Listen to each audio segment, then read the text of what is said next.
Dito nga pala po tayo. Katabi ko yung nanay ko. At may tumawa po kasi sa alaga niya po sa sa wete yung numero, yung 1828. Kay tatay po yun, kamatayan tsaka birthday niya. So, ang nanay ko po,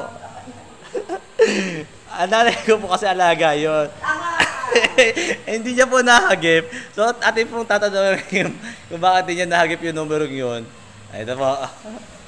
Ma, bakit di mo nga nahagip yung numero? Tuhang ka. Ma, bakit di mo nahagip? Sayang Basta yun. diyan, tanga-tanga ka. Ma, sayang yun. Simutin mo. Alaga mo yun is, asawa mo yun Simutin mo at kung nanghinayang ka.